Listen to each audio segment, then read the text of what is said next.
Bumagal ang pagtaas ng mga pangunahing bilihin at serbisyo sa tulong ng mga interventions na ginawa ng Administrasyong Marcos Jr., partikular na ang programang Uplift. Si Carlo Candelaria sa sentro ng balita.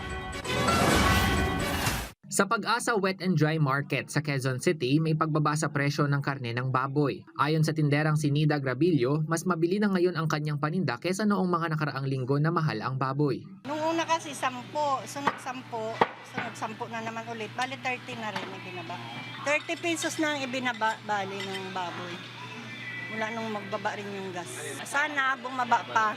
Ang tindera naman ng gulay na si Zel Romano, sinabing nagkaroon ng pagtaas sa presyo ng ilang mga gulay noong pagpasok ng tag-ulan. Umaasa naman siyang bababa ito ngayong sunod-sunod ang rollback sa mga produktong petrolyo. Apektado talaga kasi nung tumaas yung presyo ng langis, automatic tataas talaga yung presyo ng mga gulay kasi yung pamasahe, gasolina, gano'n. Sana nga pagbaba ng gasolina, bumaba din siya kasi bababa din yung cost nila ng travel tapos yung gas. Sa pagmonitor pa ng PTV News sa Pag-asa Wet and Dry Market, ang baboy bahagyang bumaba sa 330 to 350 pesos per kilo ang laman at ang liempo nasa 370 to 380 pesos ang kada kilo. Napako naman sa 230 kada kilo ang presyo ng manok.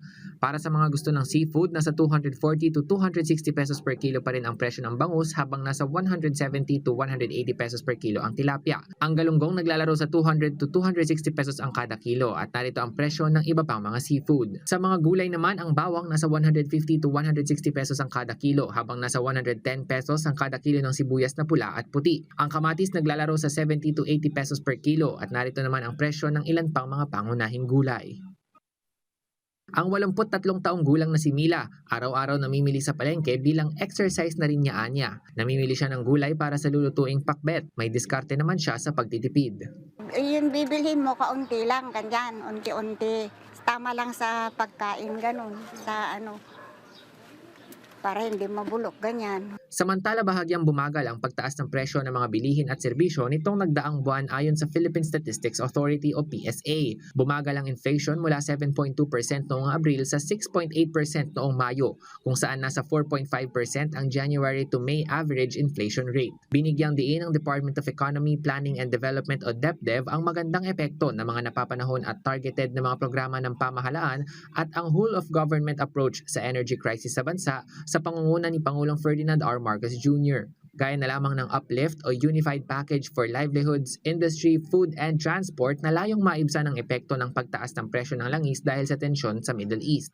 Kabilang dyan ang Service Contracting Program, pagbibigay ng fuel subsidy sa mga tsuper at iba pa.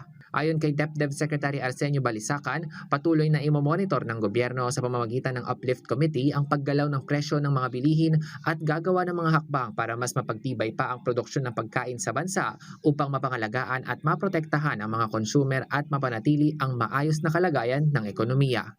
Carlo Luis Candelaria para sa Bayan.